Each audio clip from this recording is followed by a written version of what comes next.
Muchachos, me confirman cuando estén viendo y cuando estemos pues en pleno en Ya la... está compartiendo, profe. Perfecto, mil gracias, Sergio Andrés. Muy bien.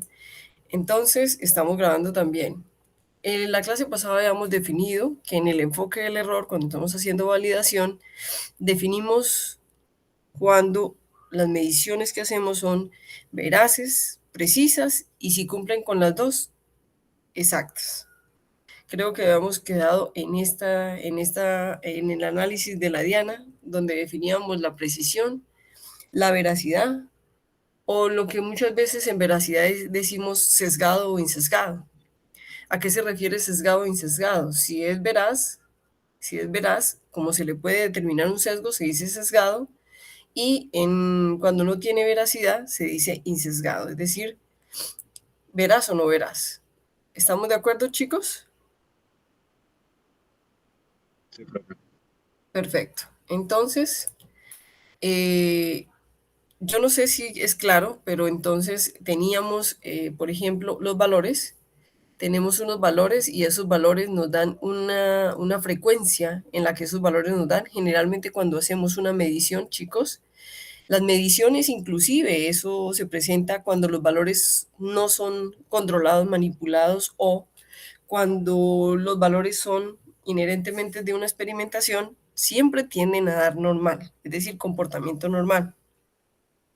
Solo hay muy poquitos ensayos o experimentos en los que los valores de por sí, su comportamiento no es normal, pero aquellos análisis o aquellos valores de ciertas muestras o ensayos o métodos analíticos, procedimientos analíticos que no tienen un comportamiento normal, ya están identificados en la química analítica y en todas aquellas carreras o ciencias donde hacemos medición. Entonces, cuando tenemos un procedimiento que no tiene un comportamiento normal en los valores obtenidos, se tienen herramientas o estrategias con los cuales se normalizan, ¿cierto? Entonces se hace un tratamiento a esos datos y se busca la normalización de esos datos. Entonces, normalmente la mayoría de los procedimientos o los datos que ustedes obtienen en laboratorio de diagnóstico o laboratorio clínico, los datos o los mensurandos obtenidos tienden a cumplir con un comportamiento normal. Es decir, cuando nosotros hacemos un ensayo, un experimento y obtenemos diferentes mediciones, hola Juan José, nosotros Hola, profe. obtenemos, hola, ¿cómo estás? Obtenemos normalmente un comportamiento normal. A ese comportamiento normal que ustedes lo analizaron en estadística o bioestadística, se le conoce como aquellos datos que cuando se analiza su frecuencia y su aparición, su obtención, dan una campana de Gauss. Esa campana de Gauss puede ser amplia, puede ser delgada, puede ser sesgada, insesgada, ¿cierto? Para un lado, para el lado derecho, para el lado, buenas tardes Juan Manuel Patiño, cuando es para el lado izquierdo, para el lado derecho. Y de acuerdo a eso, esos datos cumplen con una campana de Gauss. Hola, ¿cómo estás? Entonces, estos datos, esta curva de esta campana de Gauss, normalmente nos define un comportamiento normal en datos obtenidos en cualquier experimentación. Cuando, chicos, esto es tan normal que cuando ustedes presentan un examen, así sea virtual o no sea virtual, nosotros hacemos un análisis estadístico de los valores, de los valores de las notas obtenidas generalmente por un curso con más de 30 estudiantes. Igualmente se obtiene una campana de Gauss, es decir, los datos normalmente tienden a tener una normalidad.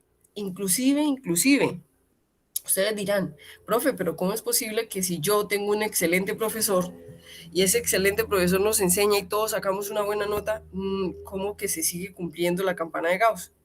Así las notas no sean bajitas, es decir, a notas bajas o a notas altas, o así las notas sean altas o así las notas sean bajitas, cuando ustedes hacen un parcial y normalmente ese parcial no ha tenido comportamientos anormales o no han tenido una influencia normal, las, la estadística nos muestra que las notas obtenidas, que son en ese caso mensurando a los docentes, tienen un comportamiento normal.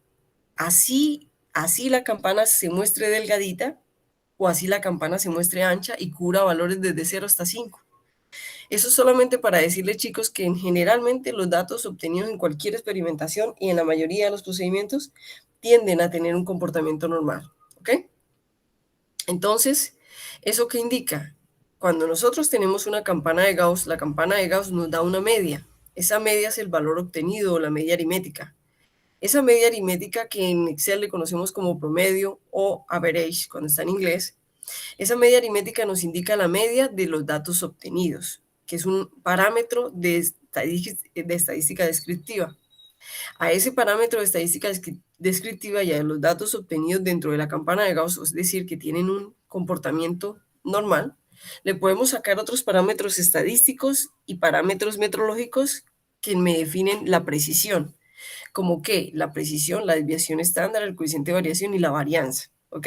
Entonces, a los datos que se presentan dentro de la normalidad en la campana de Gauss le podemos sacar datos de precisión. ¿Qué significa? ¿Qué tan abierta o qué tan amplia va a ser esa campana de Gauss? ¿Qué tan alejados van a ser esos valores del parámetro o de la media aritmética o de lo que nosotros conocemos como promedio?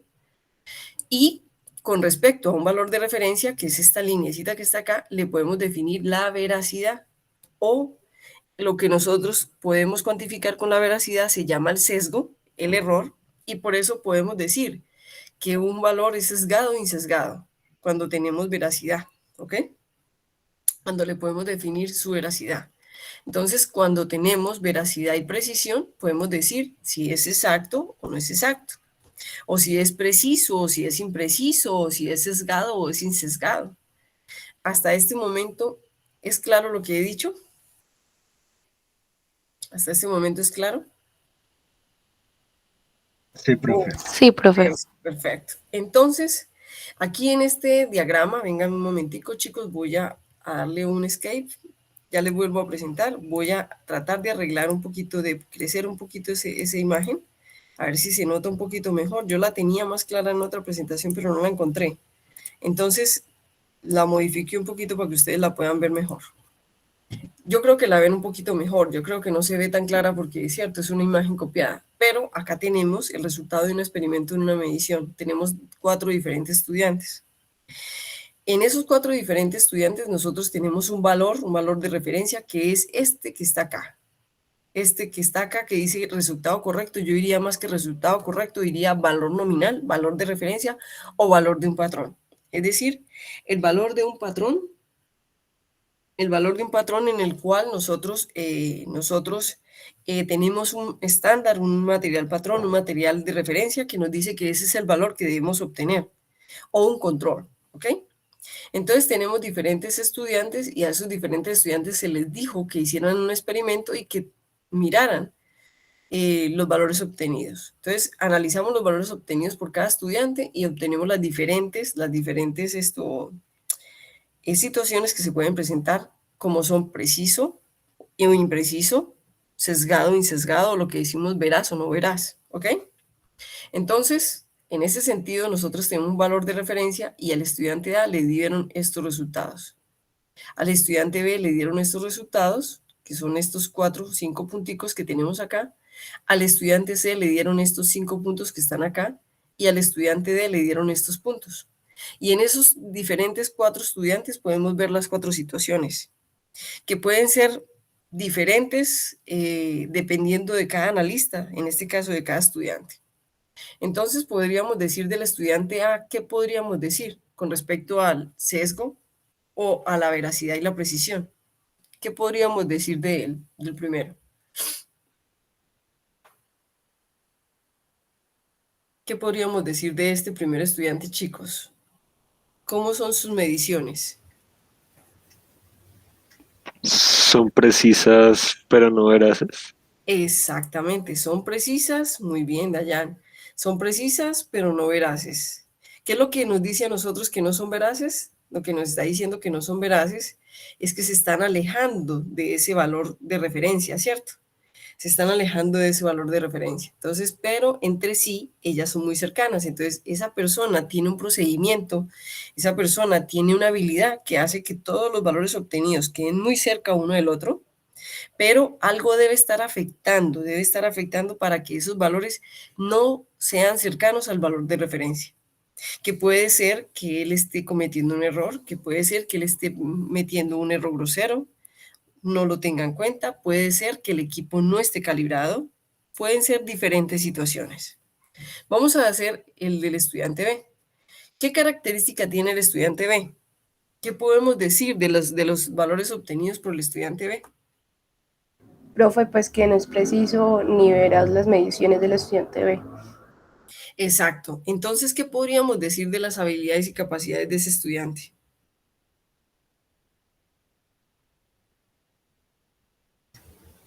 Que hay que mejorarlas. Que hay que mejorarlas. A ver, Nati, hay que mejorar los valores obtenidos. Tienes toda la razón. ¿Cómo lo podemos mejorar? Estamos en un sistema de aseguramiento de la calidad. ¿Cómo lo podemos mejorar?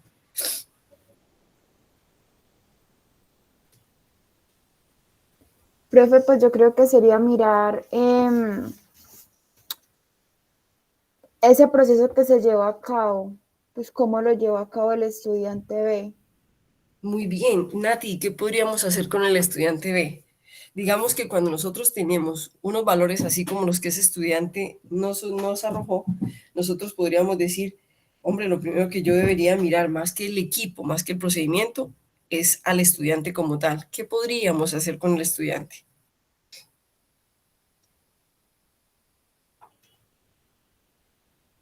Profe, pues yo diría que es como mirar cómo lleva a cabo el estudiante B ese procedimiento, el método de medición en el equipo y de pronto compararlo con lo que hizo el estudiante D. Sí, que en el estudiante D, por ejemplo, se obtienen unos resultados que son veraces y son precisos. A ver qué diferencias hay en lo que cada uno hizo. ¿Quién tiene otra opinión diferente a Nati? Nati tiene razón. ¿Quién tiene otra opinión? ¿Qué podríamos hacer en ese caso? ¿Qué haríamos, por ejemplo, con un compañero? Si yo soy muy bueno con la micropipeta, si yo tengo un entrenamiento muy bueno con la micropipeta y yo hago un procedimiento y a mí me da los resultados del estudiante de que, como lo dice Nati, tiene veracidad y tiene precisión, ¿qué podríamos decir del estudiante B? ¿Qué podríamos nosotros hacer por el estudiante B? Profe, yo creo que capacitar lo que es como darle Sí. pues como un curso de pipeteo, de manejo del instrumento, sobre el método, porque pues conociendo como el método como tal, el principio de medición, ya uno se da cuenta pues como tal de los errores que se están cometiendo. Excelente. Entonces, Nati, Ismael, Francis, Dayan, en el primero podríamos decir que el estudiante A es muy preciso, es decir, que la habilidad que él tiene está muy definida. ¿Estamos de acuerdo?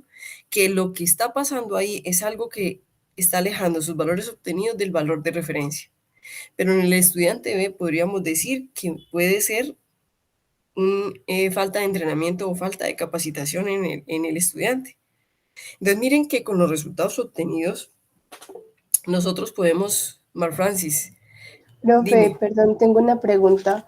claro. Eh, en el estudiante ve como hay una distribución pues de los datos, ahí podría ser un error constante porque están como separados cada cierto, pues no sé, porque yo veo como tal los datos 4 y 5 muy similares al uno y al 2.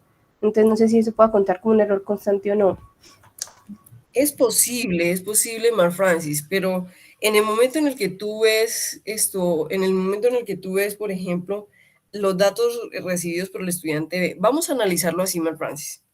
Sin terminar de analizar el estudiante B, analicemos el estudiante C, que ya ahí no hay un paso constante entre los datos, entre los errores de los datos, ¿cierto que sí? Entonces vamos a Sí, analizar profe. al estudiante C. ¿Qué podríamos decir del estudiante C? ¿Es preciso? ¿Es veraz? ¿Será que se le puede adjudicar al analista la falta de entrenamiento? ¿Será que se le puede adjudicar al analista que algo está pasando? Porque cuando tú dices, Mar Francis, que hay un error constante, claro que sí, puede haber una implicación de error constante que también quiere decir que no solamente es falta de entrenamiento del analista, sino que puede estar ocasionado por otro problema diferente, otra fuente de error. ¿Estamos de acuerdo? Muy bien. Entonces, yo quiero que miremos, por ejemplo, al estudiante C. ¿Qué analizan ustedes del estudiante C?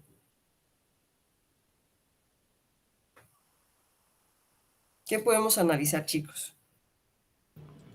Profe, pues que que no es ni preciso ni veraz y no tiene como un patrón, como decía Mark Francis en el B, sino que son resultados muy dispersos el uno del otro.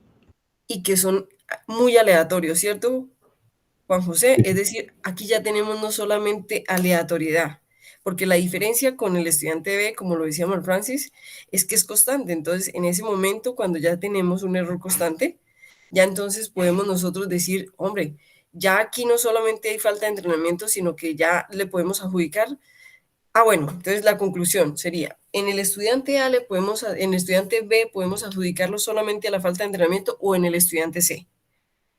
¿O será que en el estudiante B podemos tomar otro criterio con respecto al analista o a la capacidad, las habilidades y competencia? ¿O será que se lo podemos adjudicar a otro problema, otra fuente de error que puede estar sucediendo? ¿Qué creen ustedes?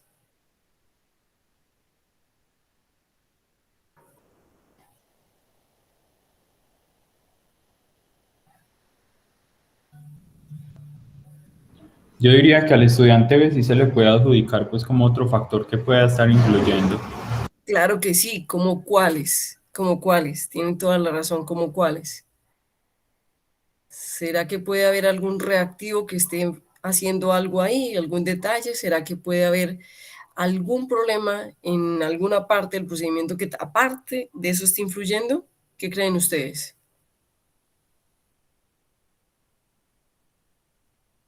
Entonces, conclusión, chicos, yo sé que no es tan fácil lo que estamos haciendo ahorita, pero conclusión, desde que nosotros recibimos la precisión y la veracidad de unos datos, podemos empezar a analizar las fuentes de error. Esa es la mayor conclusión de este ejercicio. Por ejemplo, si nosotros vemos a todo el resto de estudiantes versus comparado al estudiante D, vamos a decir, no, pues el estudiante D no solamente es veraz, sino que es preciso. Es decir, es preciso y sesgado. ¿Estamos de acuerdo? ¿Estamos en lo correcto o no?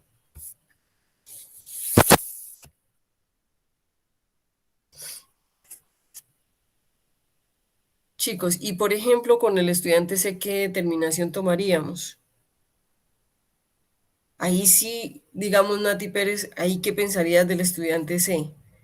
Y por ejemplo, si ustedes se fijan, chicos, en cada uno de los estudiantes A, B y C se estaba denunciando un error. Por ejemplo, en este se denuncia un error sistemático. En este se denuncia un error aleatorio. En este se enuncian ambos. ¿Estamos de acuerdo? En este se enuncian ambos. ¿Qué significa enunciar aquí un error sistemático? ¿Será que la precisión es tan bajita que el mayor efecto es el error sistemático? ¿Qué dicen ustedes? ¿Es correcto o es incorrecto?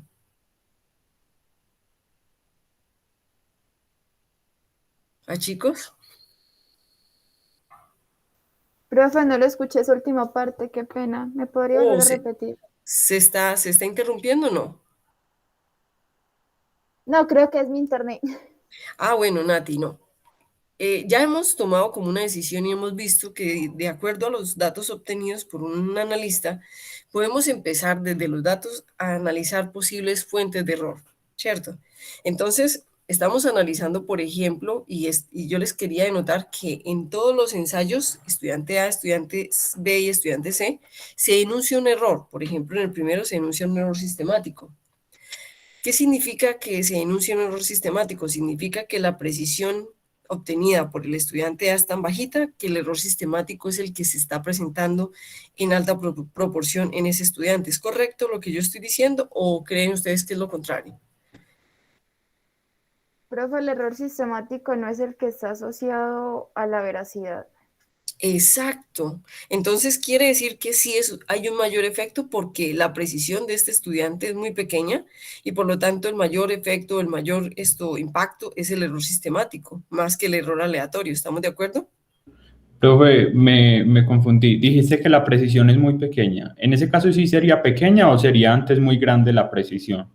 No, al contrario, Juan José, ¿qué crees tú? Yo creo que ahí la precisión es muy pequeña, o sea, es decir, el valor de la precisión es pequeño, por lo tanto, él es preciso. ¿Sí me entiendes? En los valores obtenidos. Es decir, su dispersión es tan pequeña que al medir la desviación estándar, el coeficiente de variación nos va a dar pequeño porque los valores entre sí son muy cercanos. ¿Cierto que sí? Sí, ya. Entonces, estamos viendo que el mayor impacto o el mayor error que se puede presentar en este caso es el error sistemático. Entonces nosotros como analistas, como digamos personas expertas y capacitadas, de entrada ya podemos empezar a analizar. Hombre, esta persona tiene una precisión muy alta, pero el problema no es con su precisión, es decir, no es con su habilidad. El problema o la fuente del error viene desde otro punto de vista y por lo tanto el mayor error es el error sistemático. ¿Estamos de acuerdo, chicos? ¿Aquí vamos bien?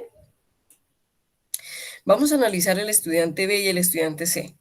Entonces, en el estudiante B, disculpen, en el estudiante B tenemos que él se acerca un poquito en un solo dato al valor estándar, pero que en los demás su distancia o su dispersión es constante.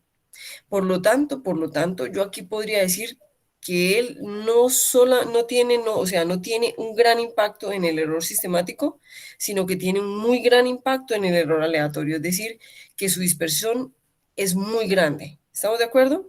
Es decir, que lo que está afectando es que los valores obtenidos son muy dispersos. Pero ojo, como el error es constante, podríamos nosotros estar diciendo que hay algo que está fuera del control del analista y que no necesariamente es su habilidad. ¿Es claro lo que acabo de decir o es confuso para ustedes? Para mí es claro. Perfecto, chicos. Ahora vamos a hablar del estudiante, pues del estudiante D no vamos a hablar. El estudiante D tiene muy buena habilidad, muy buen competente. Él está presentando, lógicamente, error sistemático y el error aleatorio, pero son muy pequeños. Y digamos que es una situación, en este caso, ideal. No sabemos cuánto, pero se está viendo que él tiene una muy buena habilidad. Entonces vamos a hablar del estudiante C. Entonces en el estudiante C, lógicamente, tenemos un gran impacto en error aleatorio y en error sistemático. Entonces nosotros de entrada podemos como analistas, de entrada, solamente con los datos obtenidos, decir, hombre, como lo dijo Nati, o como lo dijo Mark Francis, creo fue, vamos, profe, aquí lo que hay que hacer es entrenar, hay que capacitar. Por lo menos capacitando podemos disminuir el efecto de alguno de los errores. Entonces, cuando lo capacitemos y veamos que esa persona está capacitada y que mejora alguno de sus datos o sus datos obtenidos, ya podemos verificar si no solamente es su habilidad o si también hay otro factor que influye. ¿De acuerdo, chicos? ¿Claro? Profe, yo tengo una duda. Claro, dime. En el estudiante B, ¿por qué únicamente sería error aleatorio? Pues porque igual hay un dato que se acerca como al verdadero, pero los demás se encuentran dispersos. Porque, Juan José, hay una definición en el sistema, en el error sistemático que dice que el error es constante, aumenta de forma predecible. ¿Sí lo recuerdas?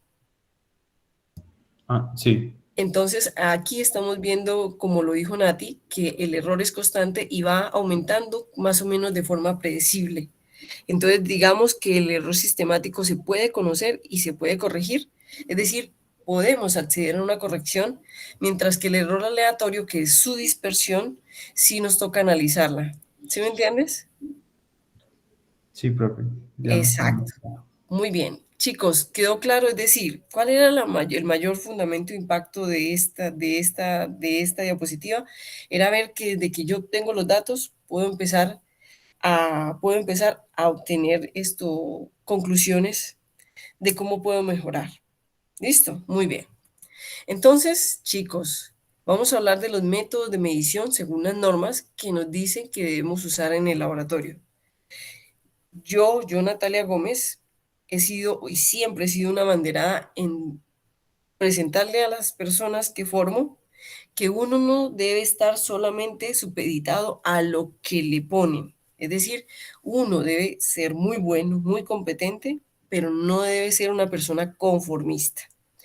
Yo soy Natalia Gómez, una persona que siempre le he enseñado a mis estudiantes de las carreras en las que he podido y he tenido la oportunidad de enseñar que las capacidades que uno forma en la universidad no solamente le dan la capacidad de ser muy bueno, muy competente de acuerdo a mi disposición, a mis habilidades y a mi compromiso, sino que también me da capacidad de desarrollar y crear. ¿Listo? Muy bien. Entonces, vamos a hablar de lo que nos dice la norma sobre los métodos de medición usados en el laboratorio.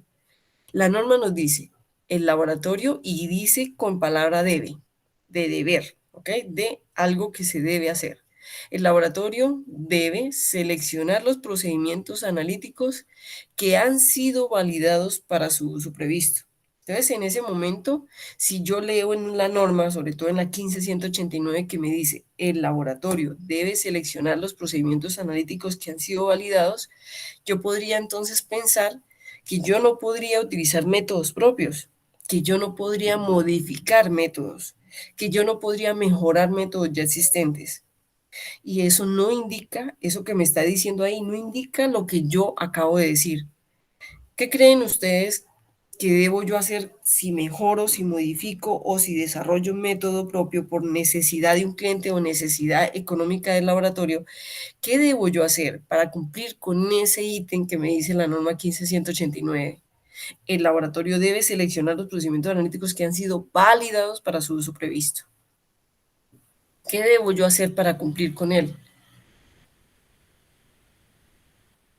¿Será que solamente usar lo que está conocido, lo que me ofrece un fabricante? ¿No debo pensar en nada diferente?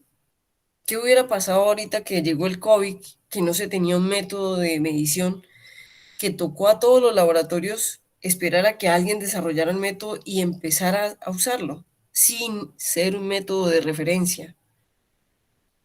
Esas son situaciones que nos muestran que no estamos solamente para usar métodos que nos ofrece un fabricante, que debemos tener la capacidad de desarrollar.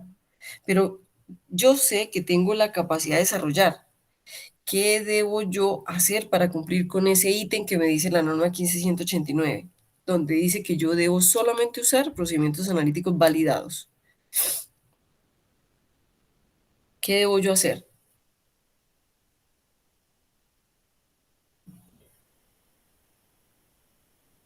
Ah, chicos, ¿qué debo hacer si la norma me dice solamente debemos usar métodos que han sido validados para su uso previsto? ¿Qué deberíamos hacer, chicos? Sí me están escuchando, ¿cierto? Sí, profe, sería como tal si uno crea un método, verificarlo o compararlo con otro de referencia que pues le pueda dar los resultados similares para uno verificarlo. Claro, total. Y les hago la pregunta, chicos, ¿ustedes tienen esa capacidad? Ustedes con lo que han aprendido y han desarrollado en la carrera, por lo menos hasta ahora, se los voy a volver a preguntar cuando veamos aseguramiento de la calidad, porque yo también estoy en esa materia. ¿Será que ustedes tienen esa capacidad? Profe, pues yo creo que para algunas cosas, ¿Y cuáles no, Juan Manuel? Por ejemplo, pues cuáles no, por ejemplo, alguna espectrofotometría de masas o algo así bien complejo, pues ya digamos para estandarizar una PCR ya sería como un poquito más sencillo. muy bien, pero cuando yo, Juan Manuel, veo que hay un método analítico o un sistema de medición más complejo, yo me capacito. Y hago exactamente lo mismo que ustedes hacen, por ejemplo, para espectrofotometría, para analizadores, para hacer coagulometría, para hacer todo lo que ustedes hacen y soy capaz de hacerlo, porque eso es lo que hace la universidad, decirnos que lo que uno tiene que hacer para aprender es entrenar, capacitarse y tener mucha persistencia, es decir, entrenar, entrenar. Lo que hace que yo sea muy bueno es la experiencia. Pero lo que hace que yo sea bueno no es tanto que yo me demore 10 años utilizando un equipo, no, porque yo esa experiencia la puedo lograr si hago algo con mucho ahínco, es decir, que le meto mucho compromiso y puedo lograr aprender a utilizar un equipo perfectamente en menos de un año. Entonces, sí hay equipos que son más sensibles, sí hay equipos que son más complejos, pero les puedo asegurar que por más de que sea un espectrómetro de masas, por más de que sea un equipo más complejo, una PCR, lo que sea, yo puedo lograr poder desarrollar métodos en esos equipos. ¿Cómo? Conociendo el instrumento, ¿cómo? Conociendo los métodos, ¿cómo? Teniendo experiencia en el equipo. Entonces, ¿estamos de acuerdo, chicos? Entonces, pero lo que me dice el compañero, me dice, profe, si la norma me dice que yo debo utilizar procedimientos o debo seleccionar procedimientos validados, y yo desarrollo un método, yo debo validarlo, ¿cierto? Debo validarlo para cumplir con ese ítem. Y dice lo siguiente, los requisitos especificados o especificaciones de desempeño, especificaciones analíticas para cada procedimiento analítico debe estar relacionado con el uso previsto. Es decir, yo debo validarlo para lo que yo lo necesito o para el alcance de medición que yo he declarado, para el alcance de medición con el cual yo voy a trabajar, para el alcance de medición en el cual yo voy a cobrar, para el alcance de medición en el cual para mí va a ser económicamente, digamos, retributivo, porque yo voy a trabajar es para ese uso previsto. Entonces, en ese caso tenemos equipos, tenemos reactivos, tenemos sistema de medición, tenemos procedimientos que deben cumplir con el uso previsto. Listo, muy bien. Entonces, la norma NTC, ¿cierto? 15189, dice así, los procedimientos preferidos en cualquier laboratorio son, primero, especificados en las instrucciones de uso de los dispositivos para diagnóstico in vitro publicados. Y ojo, in vitro acá debería ir en cursiva, ¿cierto? Pues eso nos dice siempre la norma de escritura. Entonces dice, los procedimientos preferidos deben ser, primero, los especificados en las instrucciones de los dispositivos para diagnóstico in vitro. Yo les hago una pregunta, ¿será que todos los procedimientos especificados por un dispositivo de diagnóstico in vitro son validados, son normalizados? ¿O será que hay alguno que no es normalizado? ¿Ustedes conocen los dispositivos, por ejemplo, las pruebas rápidas para malaria? ¿Sí conocen las pruebas rápidas para malaria, chicos? ¿Conocieron o han conocido, han tenido la oportunidad de conocer las pruebas rápidas para COVID-19? Las venden en Estados Unidos, las venden en maquinitas. ¿Sí tuvieron la oportunidad o aquí en Colombia no tuvimos la oportunidad de conocer esas pruebas rápidas? Pues yo las he visto en fotos. Eso, pero por lo menos las has visto. Y yo te hago una pregunta, Juan José, ¿crees que esos procedimientos, esos dispositivos o pruebas rápidas, POCTRs, tienen un procedimiento validado? Pues pensaría yo que no. Pero para que sean permitidos, debe tener como mínimo, una demostración objetiva de que cumple. ¿Cierto, Juan José? Ah, sí, pero igualmente pues no van a ser como tan veraces como si se realiza un procedimiento a nivel de laboratorio.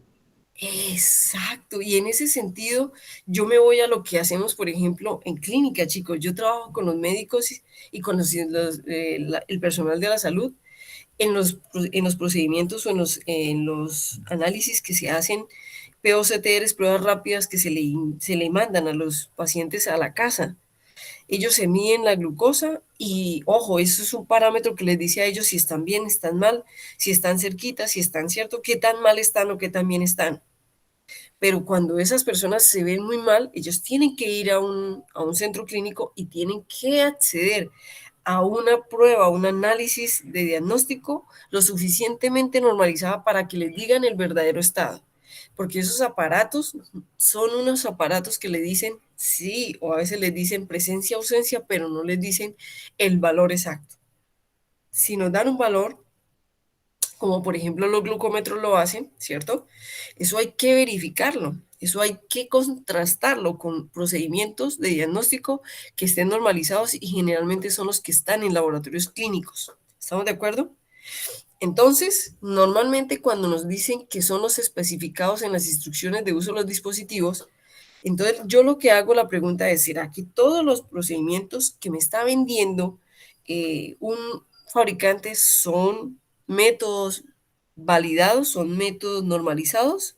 ¿O será que yo puedo comprar métodos que han sido desarrollados, que me sirven, que son necesarios porque he visto que en mi institución se necesitan, pero tengo que preocuparme si son validados o son verificados y yo tengo que validarlo nuevamente? ¿Qué creen ustedes?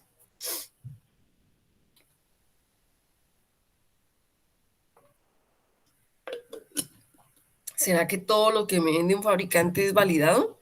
Sobre todo aquí en Latinoamérica, chicos, ¿será que todo, inclusive, he tenido la oportunidad, chicos, gracias muchas cosas, adiós, empezando por ahí. He tenido la oportunidad de estar en laboratorios en el exterior y les aseguro que no todos los procedimientos, inclusive los de los fabricantes, son validados. ¿Qué debo hacer entonces cuando un procedimiento de un fabricante es de los poquitos que hay en el mercado y él me lo está vendiendo y yo necesito usarlo? ¿Qué debo hacer con ese procedimiento? ¿Qué dicen ustedes?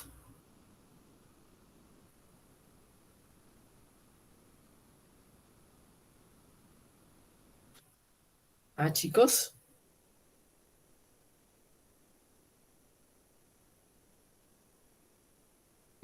Profe, de pronto lo que decían ahorita, pues como buscar esa forma de armonizar ese método comparándolo con otros.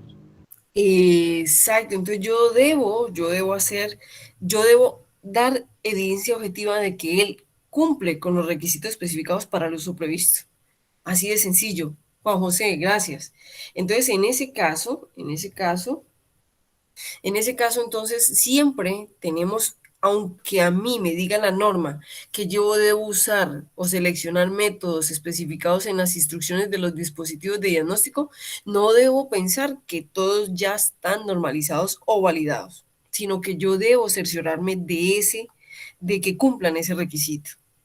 También me dice que debo seleccionar métodos de normas o guías con consenso internacional o que hay en una reglamentación nacional o regional, como es el caso de lo que se está haciendo ahorita, por ejemplo, con lo último que pasó, que es con el COVID, ¿cierto? Que son reglamentaciones que se han dado a nivel nacional y regional y se han empezado a utilizar métodos que han sido desarrollados para ese objetivo específico.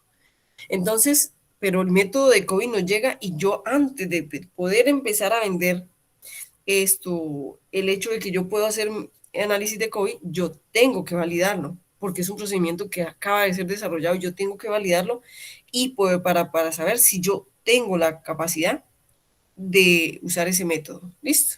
Entonces dice, cuando yo selecciono un método, cuando el cliente, ojo, porque normalmente cuando yo estoy en un laboratorio, el cliente me puede especificar qué método desea que se use en el análisis que él nos está pidiendo. Entonces, la norma también dice que si el cliente no lo especifica, que pasa muy seguido y hoy en día pasa mucho porque ustedes recogen muestras, hacen toma de muestra y ustedes, el cliente, en este caso el médico, espera que ustedes usen el procedimiento más apropiado, ¿cierto? Sin embargo, cuando el cliente no lo especifica, no dice cuál es el método que quiere, porque tiene un interés especial en ese método y con el resultado y el análisis del resultado con respecto a ese método, entonces el laboratorio debe seleccionar el método apropiado, debe seleccionar el método más apropiado de acuerdo a sus capacidades. Entonces, cuando el cliente no lo especifica, yo, laboratorio, debo informar cuál fue el método que se usó, es decir, el método elegido, y si el cliente especifica un método, yo debo informarle si el método es inapropiado o desactualizado y no hacer ningún análisis hasta que el cliente acepte o autorice utilizar un método diferente. ¿Es claro lo que acabo de decir? ¿Es claro, chicos?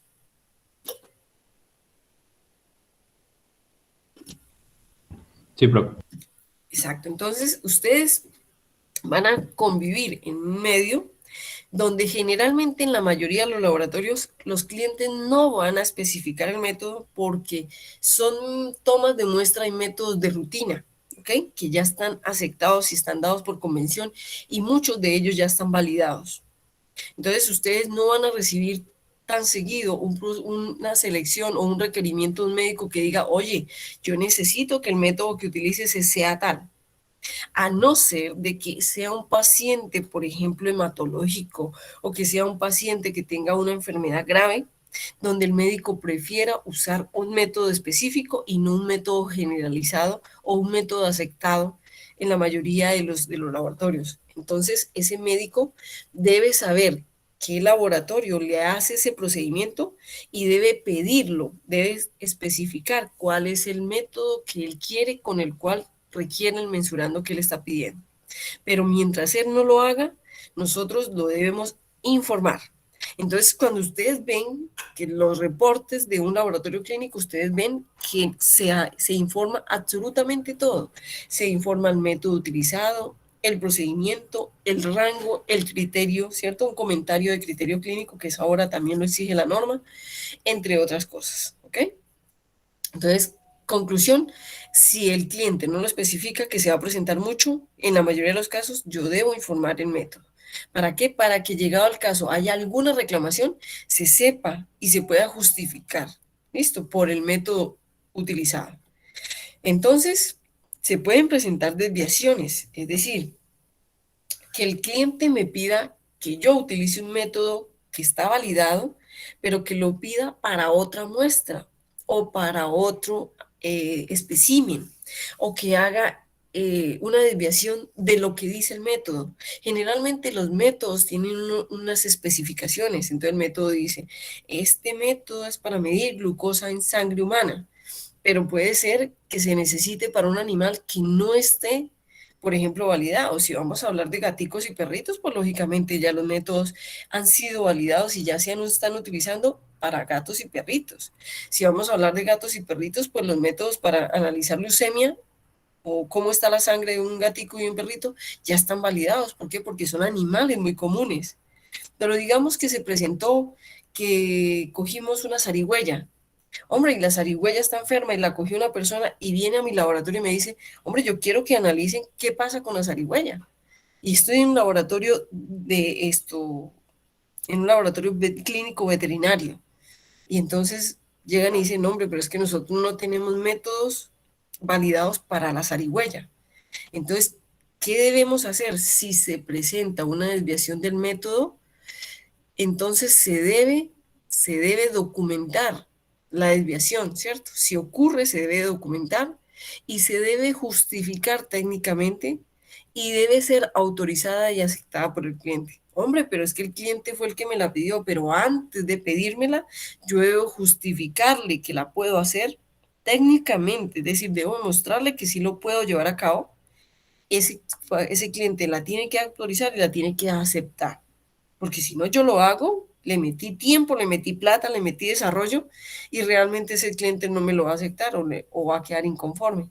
Aparte de que me va a dar mala fama porque le hice algo que le estaba buscando, aparte de eso, entonces tiene que ser aceptada y autorizada por el cliente y todo eso debe estar documentado. Entonces dice abajo, el laboratorio debe verificar que se puede llevar a cabo apropiadamente los métodos antes de usarlos.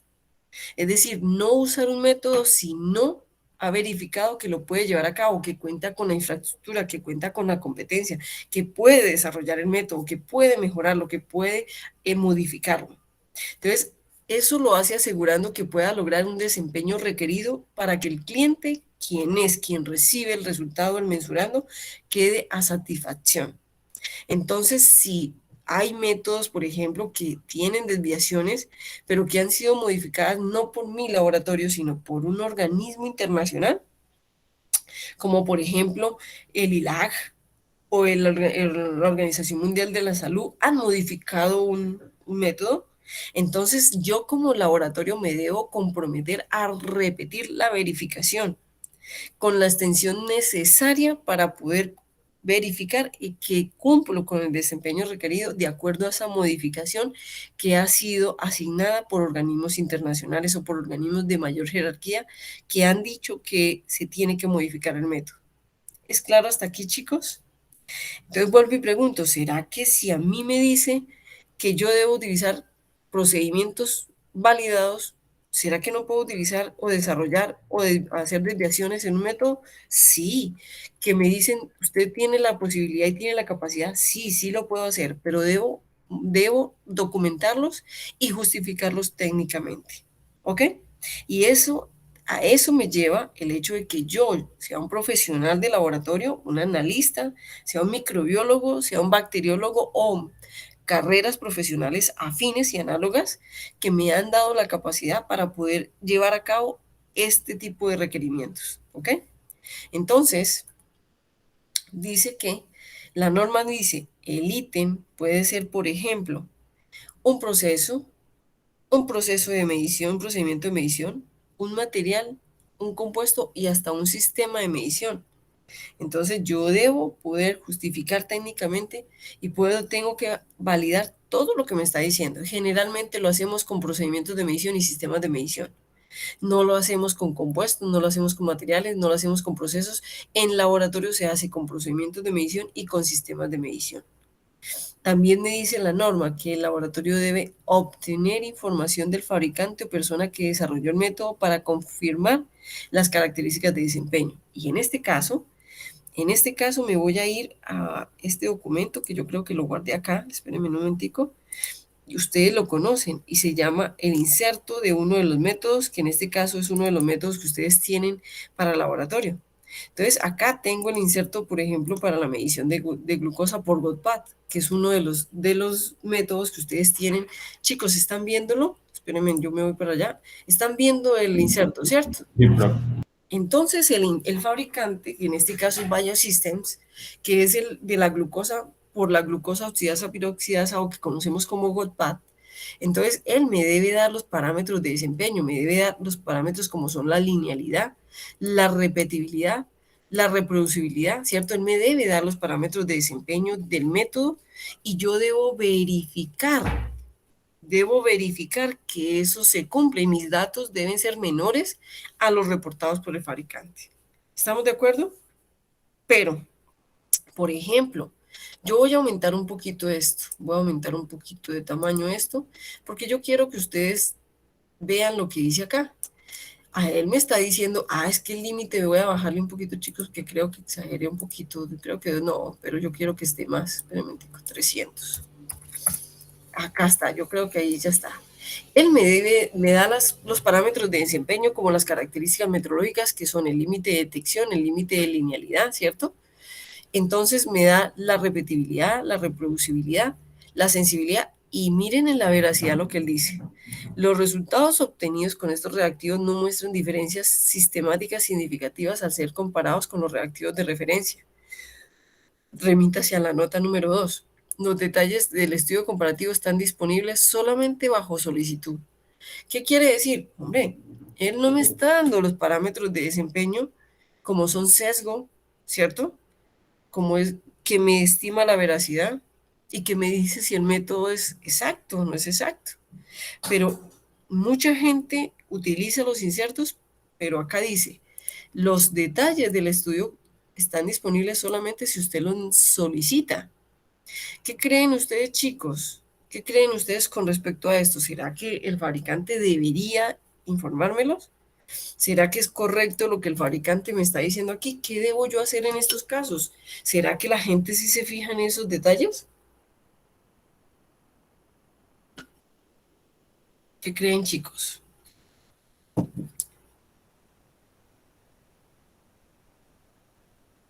Profe, yo creo que si es, por ejemplo, un laboratorio que tiene que asegurar una calidad óptima en sus procesos, sí se fija en eso, pues como para tener seguridad de que realmente sí se está diciendo lo que es. Juan José, y si a ti te ponen a verificar este método, porque este método ya está validado, ¿cierto? Si te ponen a verificar este método y tú tienes todo y necesitas saber si el método es exacto, ¿qué deberías hacer en ese caso?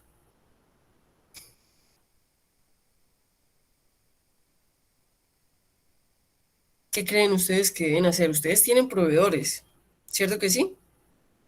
Tienen proveedores. ¿De dónde es Biosystem? Hombre, vamos a mirar de dónde es Biosystem, ¿cierto? Entonces, ¿qué debemos hacer nosotros? Hombre, por lo menos le podemos pedir en español a la empresa que nos mande los datos, ¿cierto? Al fabricante. Pero ¿a quién debemos nosotros recurrir de primera instancia para esos datos? Si es que realmente queremos obtenerlos. ¿A quién debemos recurrir, chicos? Debemos recurrir. ¿Qué me dices, Juan José? Al proveedor. Claro, de primera instancia. Tú tienes un proveedor y ya lo calificaste. No, discúlpeme. No, sí, hablamos de calificación, ¿cierto que sí? Entonces, ya analizamos los proveedores y ese proveedor que yo escoja, porque lo miramos en control metrológico, yo debo verificar que sea un buen proveedor, que no me deje abandonado después de que le he comprado. Es decir, me vendió y chao pescado, se olvidó de mí. Ni me hace buena retribución de los instrumentos, ni mira si a mí me fue bien con los reactivos químicos, ¿cierto? Yo debo tener todo eso dentro del control metrológico que hicimos. Entonces, lo primero al que yo accedo es al proveedor, que es al que yo le compro. Yo soy cliente de ese proveedor, pero ese proveedor es cliente del fabricante. Entonces, al primero que yo me remito es al proveedor. Hombre, necesito que por favor le pidas al fabricante los datos de los parámetros de desempeño para yo poder verificar y contrastar que lo que yo estoy haciendo, es decir, que cumple con el uso previsto. ¿De acuerdo, chicos? Entonces, miren que el mismo proveedor lo dice, está disponible solamente bajo solicitud. Entonces, el proveedor debe pedirle al fabricante y muchos, ojo chicos, lo puedo decir por experiencia, muchos proveedores lo entregan. ¿Por qué? Porque el fabricante lo entrega. Sin embargo, si uno no lo pide, no lo entregan. Aquel proveedor que no entregue esos datos significa que no es un proveedor que va a ser bien calificado. ¿Estamos de acuerdo? ¿Quedó claro, chicos? Muy bien. Entonces, el laboratorio debe obtener información del fabricante o persona que desarrolló el método para confirmar las características de desempeño. El laboratorio debe documentar el procedimiento utilizado para la verificación o puede ser validación, verificación, dependiendo del método usado. Hombre, porque dependiendo del método, o yo valido o yo verifico. Ya aprendimos cuándo validamos, cuándo verificamos. ¿Estamos de acuerdo? Entonces, el laboratorio debe documentar el procedimiento usado tanto en la verificación como en la validación. No quiere decir que si no hace una validación, no deba documentarlo. Si dependiendo del método, debe validar. Listo. ¿Es claro hasta aquí, chicos? ¿Es claro? ¿Es claro, muchachos?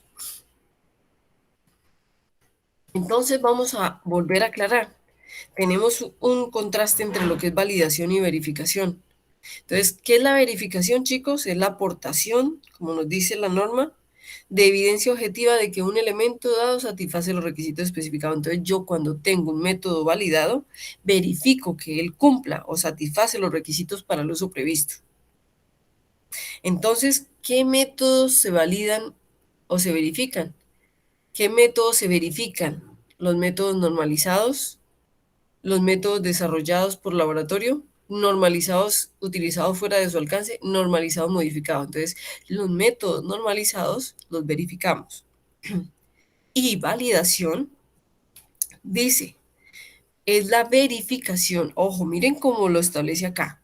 Ya la validación dice, es una verificación cuando los requisitos especificados son adecuados para un uso previsto. Entonces, ¿qué métodos de los 4 enunciados se validan y qué métodos de los 4 enunciados se verifican? ¿Cierto? Es decir, yo cuándo tengo que hacer una validación, cuándo tengo que hacer una verificación. Entonces, si hablamos de la verificación versus la validación, decimos que nosotros validamos los métodos que se desarrollan o aquellos a los que les desarrollamos cambios, aquellos a los que les hacemos una desviación, aquellos a los que les hacemos mejoras, aquellos a los que le cambiamos algún detalle, aquellos que desarrollamos in situ, aquellos que se desarrollan por necesidad del laboratorio. ¿Qué se define en una validación? En una validación se define el uso previsto y cuando yo defino el uso previsto, evalúo y defino los parámetros de desempeño. Cuando yo hago una validación, chicos, el número de datos que yo debo utilizar son más de 30. Es decir, para evaluar todos los parámetros de desempeño debo obtener más de 30 datos. Sí, así es. ¿Estamos de acuerdo, chicos? Entonces, siempre que yo hago una validación, el número de variables o de datos debe ser mayor a 30 para yo poder tener un análisis poblacional, es decir, un análisis más amplio. Y yo puedo validar tanto métodos cuantitativos como métodos cualitativos. En un método cuantitativo, ¿cuáles son los parámetros de desempeño que yo valido? El primero la linealidad. Los segundos, la precisión. Con la linealidad obtenemos el sesgo, ¿cierto? Con el segundo, la precisión que se obtiene con, se obtiene con la repetibilidad, la reproducibilidad intermedia o la reproducibilidad, ¿cierto? O lo que se llama repetibilidad intermedia también. La veracidad. Definimos, disculpen, el límite de detección, límite de cuantificación y la robustez. En este caso, la robustez. Vamos a aprender cómo se evalúa la robustez. Y en métodos cualitativos evaluamos la sensibilidad, la especificidad del método, es decir, qué tan específico es.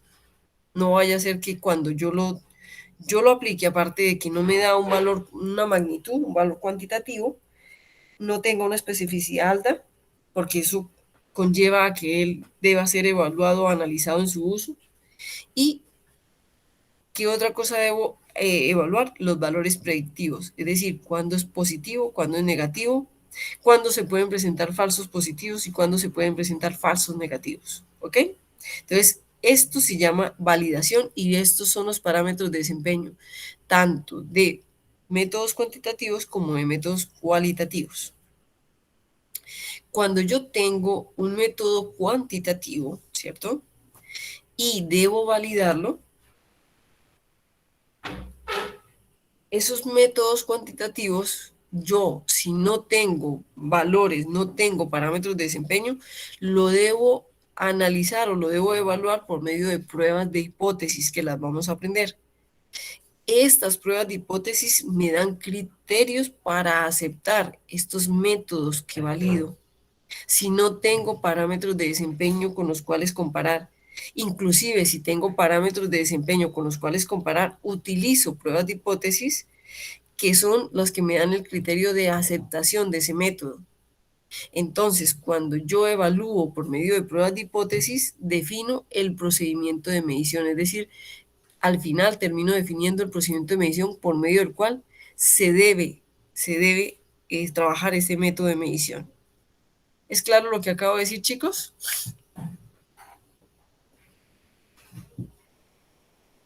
¿Es claro, muchachos?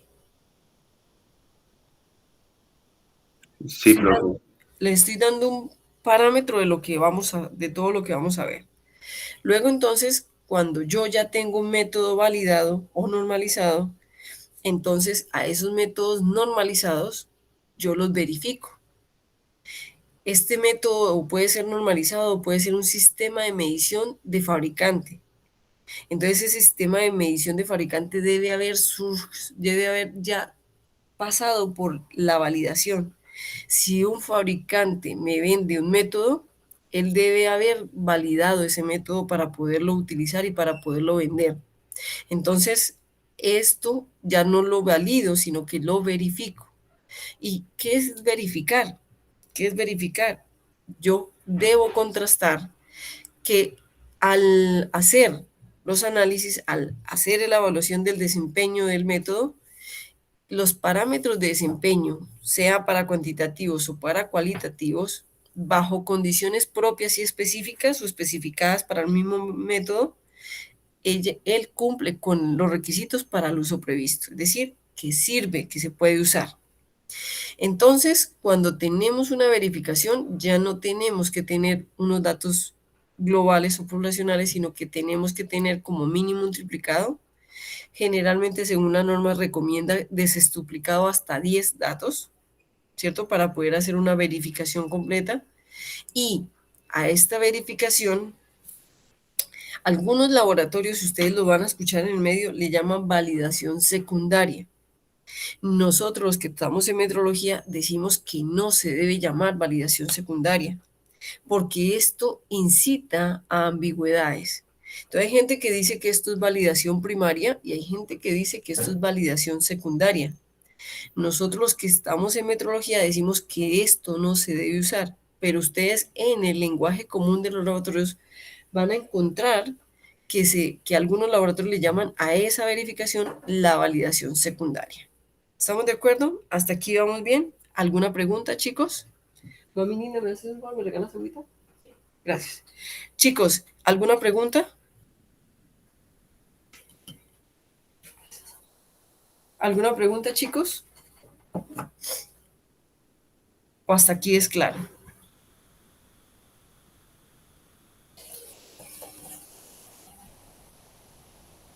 Es Bueno, claro, muy bien. profe. Perfecto, gracias, Sergio. Entonces, en este caso, los métodos modificados o desarrollados, o aquellos que tengan una desviación, gracias, amor, o aquellos que tengan una desviación, chicos, por el laboratorio o por la institución, deben, ojo, deben cumplir con las siguientes condiciones.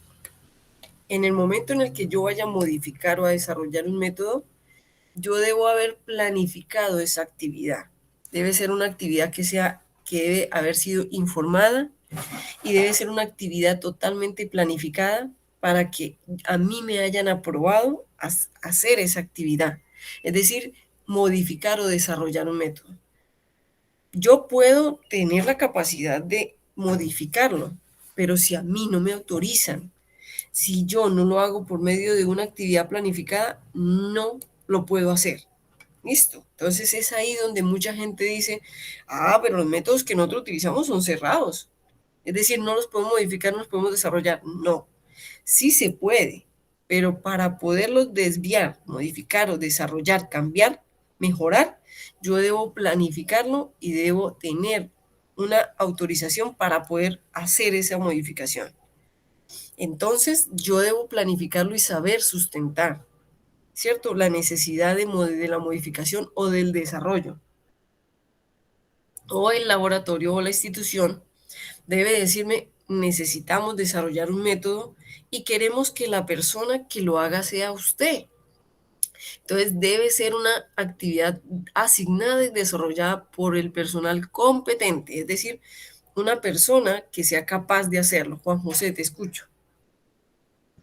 Profe, esa autorización que usted menciona que se debe dar para que se pueda modificar, ¿quién da esa autorización? Pues alguna entidad o el laboratorio a sí mismo.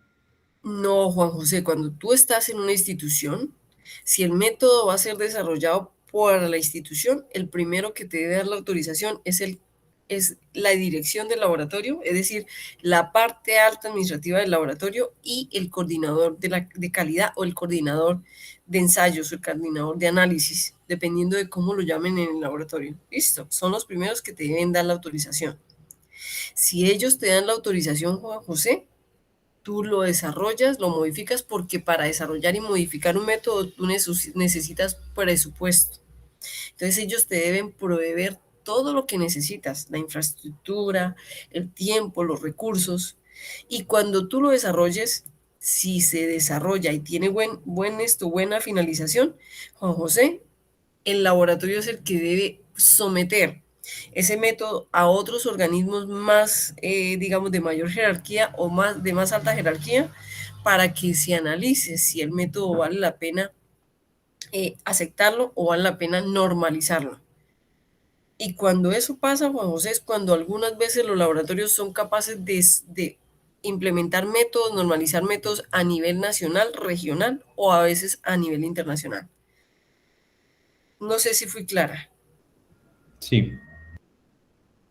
Ok, entonces, cuando yo modifico, desarrollo, cambio o desvío un método, entonces debo desarrollarlo si soy una persona totalmente competente y estoy autorizado para hacerlo.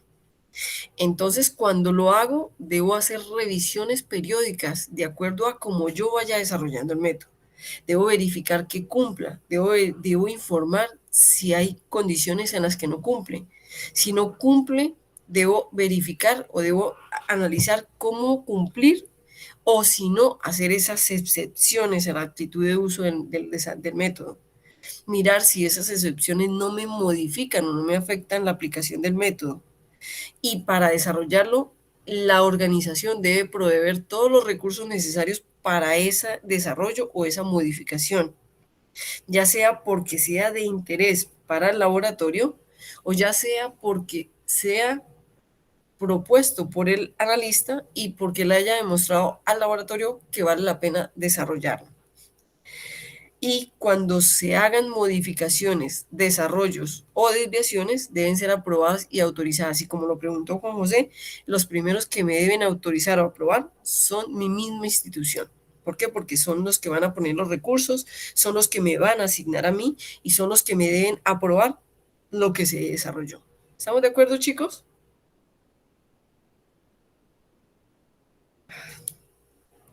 Muy bien. Sí, profe. Entonces, chicos, cuando vamos a hacer validación de métodos, la validación de los métodos tiene el siguiente paso. No sé si para ustedes es claro el diagrama. Por favor, me indican si es claro el diagramita. Sí, profe. Perfecto. Entonces, cuando vamos a hacer una validación de métodos, primero la validación de métodos se hace porque es un método desarrollado, propio o desviado o modificado. ¿Ok?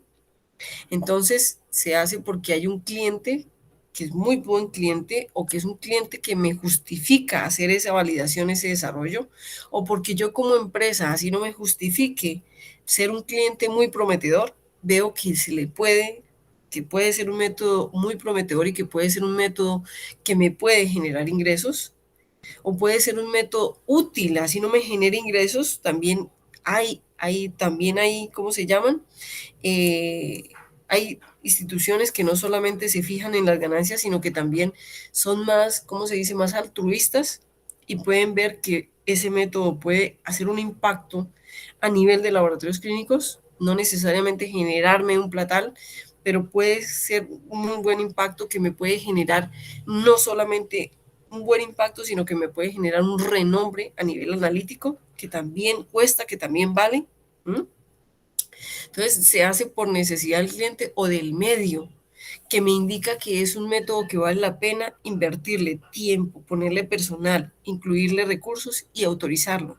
Entonces, según la necesidad del cliente a resolver o del medio, se establecen requisitos analíticos, es decir, ¿para qué voy a usar ese método? ¿Para qué sería interesante usarlo? ¿En qué uso previsto yo le puedo sacar provecho a ese método? ¿O cómo me va a servir? ¿O cómo posiblemente ese método me va a impactar mi laboratorio? Entonces, cuando ya defino el uso previsto, establezco los requisitos analíticos, se identifica o se modifica el método existente o se desarrolla un nuevo método. A ese método modificado, a ese método desarrollado o cambiado, se le evalúa el rendimiento del método. Profe, ¿yo cómo le evalúo el rendimiento? Me voy a volver por medio de los parámetros de desempeño. Yo realmente miro si él tiene buenos parámetros de desempeño, cómo es su linealidad, cómo es su precisión, cómo es su veracidad, cuál es el límite de detección que me permite ver el alcance hasta dónde lo puedo utilizar, o cuál es el límite de cuantificación que realmente me da el alcance de trabajo, es decir, su aplicación verdadera y qué tan robusto es. Ya vamos a aprender más adelante qué es robustez, ¿ok? Entonces, en la evaluación rendimiento del método, entonces en esa evaluación y rendimiento del método, nosotros evaluamos si él realmente tiene un buen rendimiento, un buen comportamiento. Si él tiene un rendimiento, miramos si es adecuado, no necesariamente es adecuado para el uso previsto, miramos si él es adecuado. Si él es adecuado, entonces se hace un informe de validación y después de que se hace el informe de validación, si se autoriza, se usa el método. Pero digamos que nos dimos cuenta que el método no era adecuado para el uso previsto. ¿Qué debo hacer? Hombre, reviso los requisitos analíticos que fueron planteados, los replanteo si son necesarios, es decir, redefino los requisitos analíticos y si él, al redefinirlo, es adecuado para el uso previsto, entonces hago un informe de validación y puedo decir que se puede utilizar el método. ¿Es claro lo que acabé de mostrar ahí? Hombre, el método me mostró que no cumple con los requisitos analíticos definidos, por lo tanto, miro si es factible mejorarlo o hacer un desarrollo mayor. Si es así, vuelvo otra vez y evalúo el rendimiento del método, hago otra vez si está adecuado, si cumple, hago el informe de validación y utilizo el método. Profe, ¿por qué se hace un informe de validación para poder tener evidencia objetiva de que sí cumple con el uso previsto, porque la norma me dice que cuando yo lo hago debe cumplir, bueno, no me voy a volver tanto, pero me debe decir que los requisitos de especificaciones para cada procedimiento analítico debe estar relacionado con su uso previsto y porque todo debe cumplir con el uso previsto. Eso es lo que me dice la norma, chicos. ¿Listo? Entonces, hago el informe de validación. El informe de validación es lo que me va a sustentar técnicamente que él cumple con el uso previsto y ahí lo puedo utilizar. Si realmente no es factible desarrollarlo más y realmente no cumple con los requisitos analíticos, se declara que no es factible para su uso y digamos que se desarrolló, se aprendió. Yo siempre he pensado, chicos, no todo el mundo lo piensa, que cuando uno hace algo, algún aprendizaje tuvo, ¿cierto? Algo bueno debió haber dejado ese desarrollo. Simplemente se dice que no es factible para su uso y no se usa. Sencillo. ¿Entendido? Validación de métodos. ¿Es claro, chicos? Muy bien. También tenemos, por ejemplo, yo no sé si esto es claro para ustedes, pero si no es claro, ustedes me dicen, yo lo agrando un poquito para que lo veamos más. ¿Listo? Entonces, Profe, si es sí lo podría agrandar un poquito más, qué pena. claro, con mucho gusto, Juan Manuel. Espérenme un momentico, voy a hacer un escape. Claro, es mejor, ¿cierto? Para que ustedes lo puedan ver bien. Denme un momentico, ya lo voy a agrandar.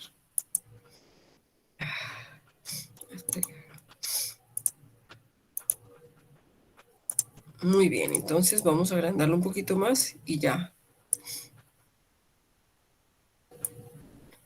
Ok, yo creo que ahí ya lo ven mejor. Espérenme un momentico. Perfecto. Y abajo,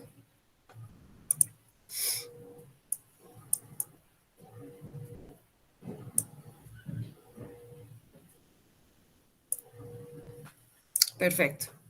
Yo lo voy a poner así y ustedes me dirán si lo ven o no lo ven. ¿Listo? ¿Ya lo ven mejor? Sí. Muy bien. Entonces, cuando nosotros ya tenemos un método, cuando me dicen, hombre, cuando usted va a validar o va a verificar, ¿cierto? Sea un método cuantitativo o cualitativo, ya tiene un analito, una matriz, una concentración y un principio de medición, que fue lo que aprendimos en Metrología 1. Entonces tenemos que mirar qué tipo de método se utiliza para validarlo o para verificarlo. Cuando tenemos esa validación o esa verificación y tenemos que mirar si se trata de un método normalizado o no normalizado. Entonces tenemos, ojo, podemos tener métodos normalizados, podemos tener métodos modificados pero que son normalizados, podemos tener métodos no normalizados o que son nuevos o que son desarrollados por el laboratorio, son desarrollos propios, o podemos tener métodos tradicionales utilizados por el laboratorio hace muchos años pero que no son normalizados. ¿Listo? Es claro hasta ahí, ¿cierto? Sí, profe. Entonces, si yo tengo un método normalizado o normalizado pero modificado, estos métodos que son normalizados o modificados, a estos métodos los verifico, ¿ok? Profe, pero ¿por qué un normalizado si es modificado lo verifico? Porque si está modificado es porque ya se hizo la respectiva validación y quizá lo hizo un organismo internacional y yo lo que hice fue verificarlo, verifiqué los parámetros de desempeño y lo estoy utilizando. ¿Listo? Entonces, cuando tengo un método no normalizado o nuevo desarrollado por el laboratorio o no normalizado, que son métodos tradicionales usados por el laboratorio, ellos sí se validan, ¿ok? Ellos sí se validan. En un método normalizado se hace la verificación. En la verificación se establecen los parámetros a evaluar. ¿Cuáles son los parámetros a evaluar? Dependiendo de si es cualitativo o es cuantitativo. Profe, ¿cuáles son? Entonces, cuantitativo, linealidad. En cuantitativo, la precisión. ¿Qué evalúa la precisión? La repetibilidad intermedia y la reproducibilidad. La veracidad, límite de detección, límite de cuantificación y la robustez. En los cualitativos, sensibilidad, especificidad, valores predictivos. ¿Cuáles son valores predictivos? Positivos, negativos, falsos positivos, falsos negativos. ¿Listo? Entonces me vuelvo. Entonces, en la verificación establezco los parámetros a evaluar y establezco las pruebas experimentales. En ese caso, cuando establezco las pruebas experimentales, entonces establezco los criterios de aceptabilidad. Profe, ¿cómo se establecen los criterios de aceptabilidad? Si es una verificación, esa verificación se puede hacer por métodos ya aceptados, ya conocidos, procedimientos ya reportados por el mismo fabricante, o lo hago por pruebas de hipótesis. ¿Para qué? Para tener un sustento estadístico del uso y de la aceptabilidad de ese método. Desarrollo pruebas experimentales, evalúo resultados, hago el informe de validación, hago la revisión del informe y uso el método. ¿Ok? Si el método es normalizado o modificado, esa modificación puede ser significativa o no significativa. Si la modificación no es significativa, igualmente lo verifico y hago exactamente lo mismo que acabamos de ver. Listo. Cuando esa modificación es significativa, a ese método modificado, así haya sido un organismo internacional el que haya hecho la modificación, tengo que hacerle una validación prospectiva. ¿Qué quiere decir? Que a partir de la modificación, con datos obtenidos a partir de la modificación, voy a establecer los parámetros a evaluar, establezco las pruebas experimentales por medio de procedimientos dados por el fabricante o por pruebas de hipótesis, establezco los criterios de aceptabilidad, desarrollo o llevo a cabo las pruebas experimentales, evalúo los resultados, cumple o no cumple, informe de validación, evidencia objetiva, revisión del informe, autorización y se usa el método.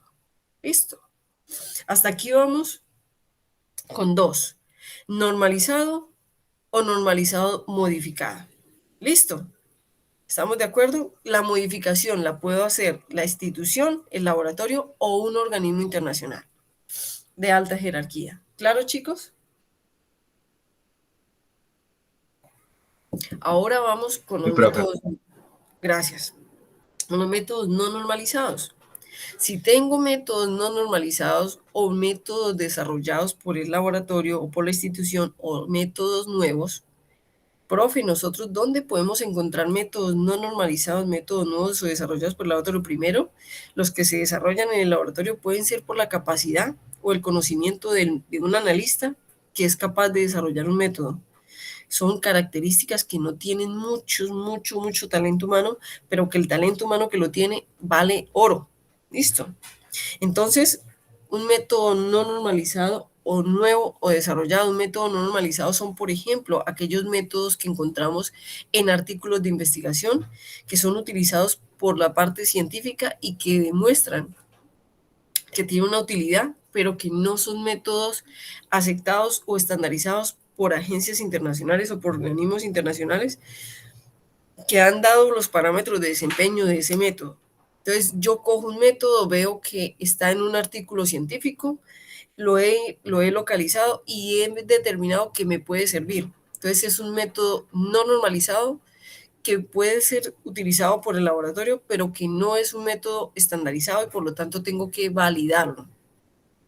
Entonces, lo tomo, miro su aplicación, miro si me puede servir. Recuerden que uno no hace una validación hasta no asegurarse de que puede aplicarlo y de que tiene aptitud de uso. Entonces, cuando reviso y tiene aptitud de uso, entonces decido validarlo, le hago una validación prospectiva porque no tengo datos históricos. Entonces, hago una validación prospectiva y no retrospectiva. Entonces, validación prospectiva significa hacia adelante, retrospectiva significa hacia atrás. Entonces, hago la validación prospectiva, establezco los parámetros de desempeño a evaluar, establezco las pruebas experimentales y hago exactamente el mismo procedimiento que hice con los anteriores. ¿Listo? Igual, aplico pruebas de hipótesis. ¿Por qué no aplico procedimientos dados por el fabricante? Porque es un método nuevo o desarrollado por el laboratorio o que yo voy a validar sin ser un método estandarizado. Ahora vamos a hablar del cuarto proceso o del cuarto método. Son métodos no normalizados, pero que son tradicionalmente usados por los laboratorios y que hace años que son conocidos y son utilizados por los laboratorios. Pero mi laboratorio necesita validarlo porque se va a acreditar o porque lo van a calificar o porque en determinado momento ese método tiene que entrar en rigor. Entonces, a esos métodos que han sido usados por el laboratorio, esos métodos llevan años siendo usados y tienen datos históricos. Pero ¿qué pasa? Mi laboratorio no lo ha validado porque en este momento mi laboratorio todavía no se ha acreditado o no ha surtido una auditoría donde le pidan que ese método debe estar validado o verificado. Entonces, este método tiene datos que son históricos y por lo tanto yo con los datos puedo hacer una validación retrospectiva. ¿Qué quiere decir? Puedo coger los datos históricos de los resultados que si se lo han hecho o no se lo han hecho, yo los evalúo, parámetros de desempeño, y establezco o hago los cálculos necesarios, porque aquí ya no tengo que hacer pruebas experimentales, ¿cierto? Sino que tengo que usar los datos que se obtendrían de esas pruebas experimentales que ya están.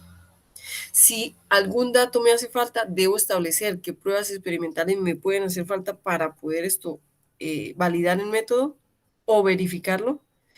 Y evalúo los resultados. ¿Cómo lo hago para establecer criterios de aceptabilidad? Por medio de pruebas de hipótesis o estadística, que lo vamos a aprender. Evalúo los resultados, hago el informe de validación, revisan el informe de validación y se puede usar. ¿Es claro, chicos, lo que les acabo de explicar?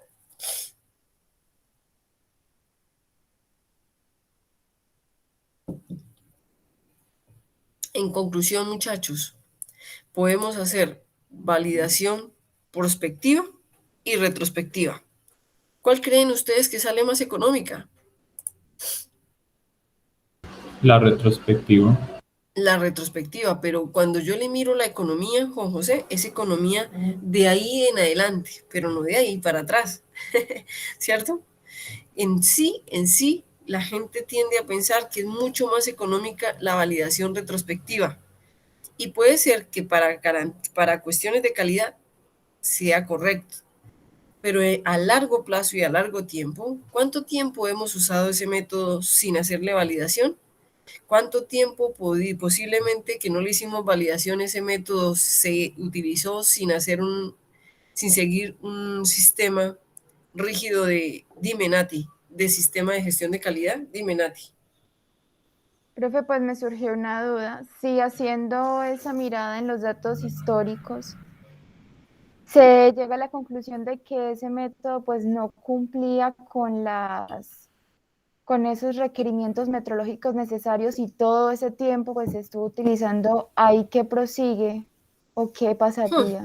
Nati, eso es un embolate grande, eso es una cosa terrible.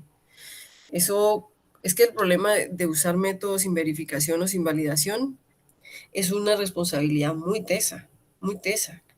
Te voy a decir, Nati, que hoy en día los únicos laboratorios que hacen eso son los de investigación científica, que para sacarlo y venderlo lo validan, ¿cierto? Pero mientras no tengan que venderlo, es decir, no cobrar por un método, no lo hacen. Digamos que en sí, en cierta forma, la investigación científica, y sobre todo en nuestros países, no tanto en otros países, tiene un grado de irresponsabilidad porque muchas veces saca métodos, publica métodos que realmente no tienen un rigor metrológico necesario para yo poder decir que es un método usado. Pero cuando me hablas de un laboratorio que tiene un método usado por muchos años y que se hizo una validación retrospectiva y que nos dimos cuenta, Nati, que no cumple, Nati, lo primero que debería hacer el laboratorio éticamente, si eso fue así, es hacer una investigación muy acuciosa, es decir, una investigación muy detallada de desde cuándo no cumple o si nunca cumplió.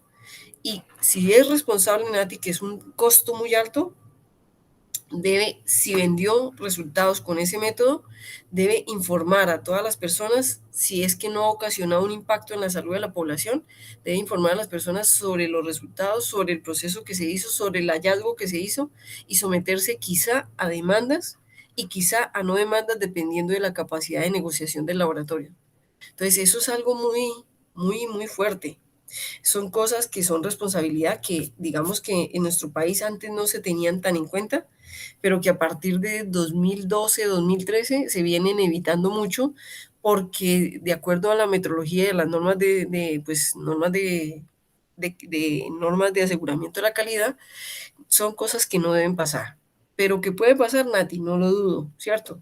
Pero que deba pasar es algo muy terrible. Haz de cuenta que tú sacaste con un método que ha sido utilizado y que eso, lo más triste, Nati, es que no sé, hace poquito hicimos un simposio y se va a hacer un taller, ¿cierto? Con unos cursos para enseñarle a los laboratorios, es decir, al personal de los laboratorios, a validar y a verificar métodos, así como ustedes lo aprenden en Metrología 2. Es decir, vamos a hacer un taller para laboratorios clínicos en Colombia, enseñarles a hacer lo que ustedes aprenden en Metrología 2. Por eso yo siempre he abanderado mucho a los microbiólogos de la Universidad de Antioquia, no solamente porque tengo la capacidad y digamos, tengo el conocimiento de decir que ustedes, los de la Universidad de Antioquia, tienen muy buenos conocimientos en metrología y que en ese caso abandero a la profesora Esperanza Arenas, que fue digamos, la líder en ese proceso para ustedes, que aunque ella ya no esté, no se le puede negar que fue una visionaria, ¿cierto?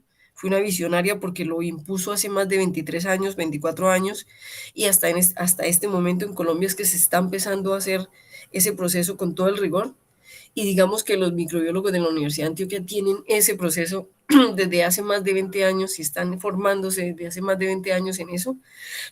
Entonces, digamos que en este momento estamos haciendo un workshop, también está la profesora Esperanza Arena en ese workshop, y nos hemos dado cuenta, Nati, que aunque nosotros no creyéramos, hay laboratorios que todavía hacen estos procesos. Y hay laboratorios a los que tenemos que formar personas para enseñarles a validar y a verificar y hacer validación retrospectiva de sus métodos. ¿Por qué? Porque no lo hacen y no lo saben hacer de manera, digamos, estricta. Entonces, yo no sé si, bueno, yo hice una presentación en un simposio hace muy poco, donde le demostré a la gente de microbiología en el país que en el país tenemos 3.480 o más laboratorios clínicos de diagnóstico clínico y solamente tenemos 3 laboratorios acreditados en Colombia, lo que significa que ni el 1% de los laboratorios en Colombia están acreditados. Es decir, cuando yo me acredito, yo aseguro la confiabilidad de los resultados NATI. Y muchos laboratorios dicen, pero es que yo puedo dar unos resultados confiables sin estar acreditado porque la acreditación es costosa. Por eso NATI se está impulsando que la acreditación sea obligatoria y no sea un proceso voluntario. Porque en el momento en el que tú te acreditas, estás siguiendo un rigor meteorológico bastante alto, lo que garantiza la confiabilidad de los datos. Pero es increíble ver que en el workshop que vamos a dictar, la mayoría de los laboratorios que participaron en el proyecto, porque esto es de un proyecto de investigación de metrología de laboratorios clínicos en la ciudad de Medellín y en la ciudad de Cali, nos dimos cuenta que más del 90% no saben hacer validación y verificación. Entonces, lo que tú me preguntas, yo digo, eso no se debe presentar, pero ahorita que yo estoy mirando el contexto nacional, digo que todavía pasa. Entonces, pero sin embargo, Nati, la respuesta es que si eso que tú dices, ese contexto se llega a presentar de que nos damos cuenta que el método usado no cumple, eso requiere una investigación y algo ético muy profundo, que se debe cumplir solo y solo si la institución es lo suficientemente responsable y demasiado ética para ser capaz de informar los hallazgos que hizo. ¿Me entendiste, Nati? Sí, profe, muchas gracias. Perfecto. Entonces, eso quiere decir que entonces ya sabemos que se pueden hacer 2 tipos de validación, una prospectiva y una retrospectiva. Cuando el laboratorio ha usado un método por muchos años y quiere validarlo, tiene que hacer retrospectiva, es mucho más económica, como dice Juan José, en términos futuros. Pero en términos no futuros, Juan José, y con lo que acaba de exponer Nati, podemos darnos cuenta que no es tan económica y que puede conllevar a gastos mayores. ¿cierto? Bueno, muy bien. En ese caso, chicos, entonces vamos a hablar de que yo no sé si para ustedes es claro lo que dice la diapositiva. Espero que me digan, por favor. Sí, profe. Muy bien, entonces, espérenme un momentico, entonces vamos a hacer. Dice la diapositiva, la validación o verificación de los parámetros de desempeño. Ya saben cuáles son los parámetros de desempeño, los vamos a aprender a evaluar, chicos. La validación o verificación de los parámetros de desempeño requerida depende del nivel de normalización del método y del tipo de método a utilizar en dicho ensayo, en dicho procedimiento. Entonces tenemos solamente para los cuantitativos, quiero que sea muy especial, que se fijen que solamente vamos a hablar de métodos cuantitativos. Entonces vamos a hablar de parámetros a evaluar del nivel de normalización del método, es decir, qué tipo de acuerdo a ese nivel de validación requiere. Si es normalizado o el sistema de medida adquirido es por una casa comercial, es decir, por un fabricante, en la verificación o como les decía yo, validación secundaria, que no es correcto, ¿cierto? Porque se puede tornar ambigüedades. Y si no es normalizado, o es normalizado o modificado, o si es desarrollado, o es propio, o es de publicación de artículos, ¿cierto? ¿Qué tipo de validación le debemos hacer? Listo. Entonces, cuando estamos con los parámetros a evaluar, ¿cierto? Dependiendo del tipo de método que estamos utilizando, entonces, en los parámetros a evaluar debemos comprobar, debemos comprobar la veracidad, la repetibilidad, la precisión y el índice de recuperación, que eso sale de la robustez, ¿cierto? Que sale de los ensayos que vamos a aprender a hacer. Entonces, debemos comprobar estos parámetros. Si tenemos que determinar, entonces determinamos límite de cuantificación, límite de linealidad, o la linealidad más bien, que el límite de la linealidad, el intervalo de trabajo o el intervalo de medición, la reproducibilidad, es decir, la de mayor jerarquía es la comparación interlaboratorios, pero puede ser que el método lo estemos validando y no tengamos todavía comparación interlaboratorio, entonces podemos darlo por repetibilidad o reproducibilidad intermedia o repetibilidad intermedia y la robustez. Entonces, de los que tenemos que comprobar que son veracidad, repetibilidad, precisión intermedia, índice de recuperación, si el método es normalizado o es adquirido por un fabricante, entonces yo le hago verificación o le hago lo que llaman en el argot o lenguaje en común de laboratorios una validación secundaria que no es correcto. Entonces, ¿qué le compruebo? Le compruebo veracidad, repetibilidad, precisión intermedia. No necesito, por ser normalizado, un índice de recuperación. Supongo yo que es lo suficientemente específico para no tener que hacerle índice de recuperación. ¿Listo? Muy bien. Si es normalizado o es adquirido por un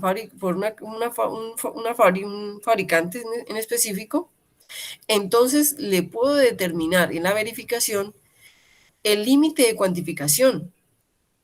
Si la norma o el fabricante me enuncian un procedimiento, debo utilizar el procedimiento que ellos enuncian para determinar el límite de cuantificación. La linealidad se la debo determinar si y solo si el fabricante me enuncia un procedimiento, lo hago por medio del método del procedimiento del fabricante. Lo mismo me pasa con el intervalo de trabajo, lo mismo con la reproducibilidad. La robustez no es necesario porque se supone que es tan específico que es suficientemente robusto y lo vamos a aprender que es robustez, es decir, que permite cambios, que no es tan sensible y que es fuerte para ser usado. ¿Listo? Siempre y cuando yo cumpla con todas las condiciones de almacenamiento. ¿Ok? Juan Manuel, te escucho. Profe, ¿qué es el índice de recuperación? Muy bien. Cuando yo tengo un método, lo vamos a aprender, Juan Manuel, lo vamos a aprender. El índice de recuperación es que a veces yo puedo verificar si el método es lo suficientemente sensible o específico como para yo ponerle, digamos, ¿cómo se dice eso? Pero me acuerdo cómo es que nosotros le llamamos a eso. Es decir, te lo voy a decir en palabras mientras me acuerdo de la palabra que tengo que mencionarte. ¿Cómo hacemos un índice de recuperación? Tú coges un blanco, Juan Manuel, y le pones un patrón de lo que quieres determinar. Es decir, es que no me acuerdo todavía la palabra. Le pones, digamos, si vas a hacer un análisis de glucosa, coges un blanco y le pones algo de glucosa a ese blanco, a una cantidad definida. ¿Estamos de acuerdo? A una cantidad definida. Entonces, tú sabes cuánto le pusiste a Juan Manuel. Un índice de recuperación es que tú a ese blanco le determines cuánto me está indicando que tiene después de que lo has, digamos, en cierta manera contaminado, pero no se llama contaminar, no se llama contaminar, se llama como modificar, pero no es la palabra tampoco. Yo me acuerdo y después te la cuento, Juan Manuel. Entonces, le pones esa cantidad intencionalmente. Luego vas al método analítico, al instrumento y cuantificas. Y el instrumento te debe dar la misma cantidad y si no, te dan un poco menos, entonces tú dices, este equipo es capaz de darme en una muestra modificada por mí intencionalmente tanto de lo que yo le coloqué. Entonces, identifico un límite o un índice en porcentaje de recuperación de cuánto le puse versus lo que el instrumento me está indicando. No sé si fui clara. Sí, profe. ¿Eso cuando lo hacemos, Juan Manuel? Lo hacemos cuando, por ejemplo, tenemos métodos que son desarrollados por nosotros mismos y yo necesito garantizar que el método es lo suficientemente fuerte como para cuantificarme más del 90 o 99% de lo que yo necesito cuantificar, es decir, la especificidad. Me da casi que la especificidad. Denme un momentico, chicos, les pido un minutico, qué pena ustedes.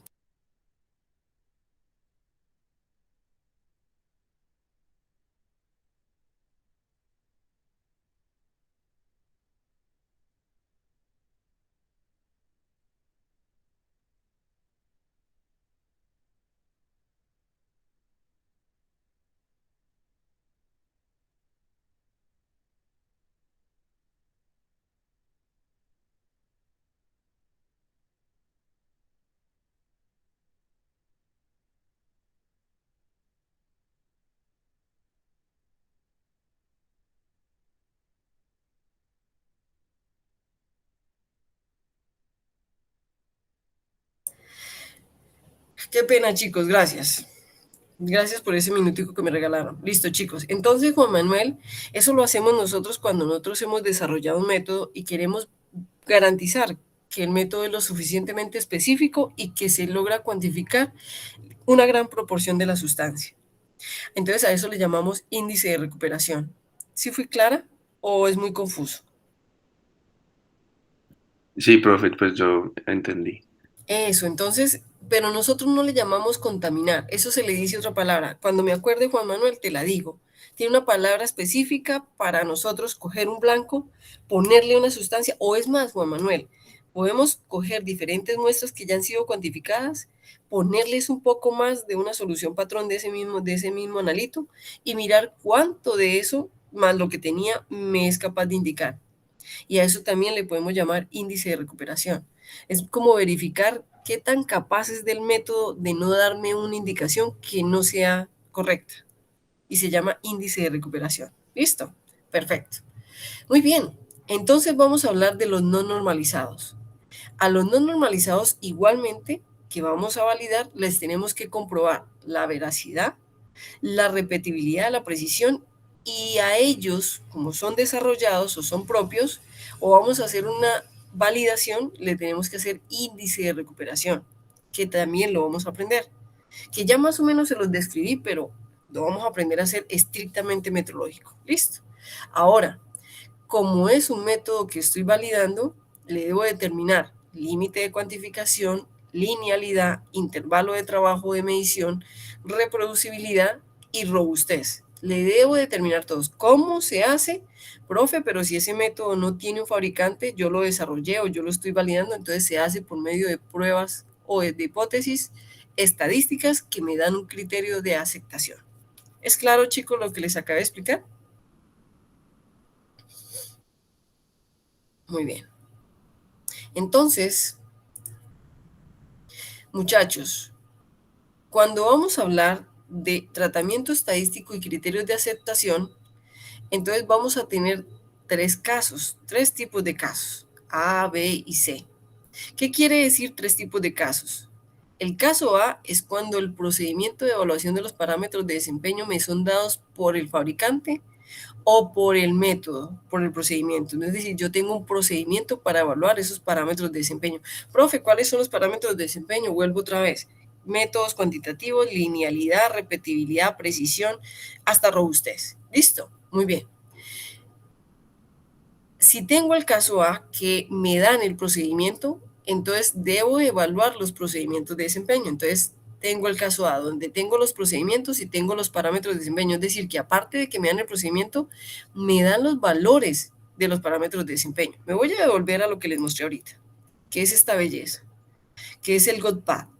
Hombre, me está dando el procedimiento, él me da el procedimiento, me dice con qué es que lo sacó, con cómo los hizo para yo poderlo reproducir y me está dando los parámetros de desempeño, pero no todos.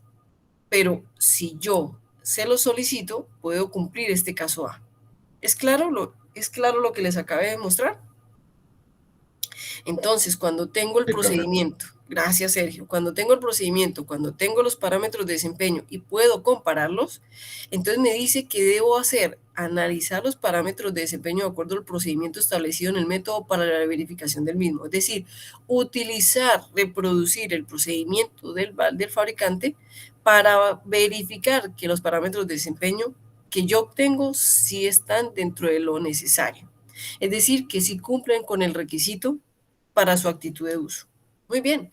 El caso B, que no me den un procedimiento, pero que me den los parámetros de desempeño y por lo tanto entonces yo tengo los parámetros, los valores, pero no tengo los procedimientos. Entonces en ese caso debo verificar y validar técnicamente las condiciones en que se dio la validación, es decir, preguntar para aceptar los parámetros que fueron declarados, es decir, debo buscar la información. En caso de no aceptar esas condiciones, emprender el caso C, es decir, irme para el caso C y hacer de cuenta que ni tengo parámetros de desempeño ni tengo procedimiento. ¿Listo? O analizar parámetros de desempeño según el tipo y nivel de normalización del método de acuerdo al presente documento. ¿Estamos de acuerdo? Es decir, al fabricante. Pero si, ojo, como dice acá, si él no me da unas condiciones y las condiciones no se adecúan, entonces hago el caso C, donde no tengo ni el procedimiento para determinar los parámetros de desempeño, ni tengo valores de los parámetros de desempeño.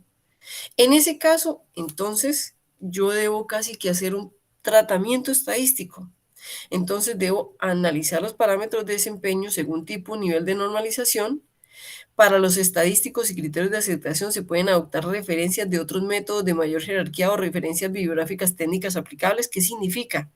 Hombre, no tengo parámetros de desempeño, pero puedo buscar parámetros de desempeño de procedimientos o métodos similares y regirme por ellos. No quiere decir que apliquen o no apliquen, no, me rijo por ellos. ¿Cuáles son, por ejemplo? Voy a establecer, discúlpeme, voy a hacer la validación de un método de glucosa, pero GOTPAD me da estos parámetros de desempeño.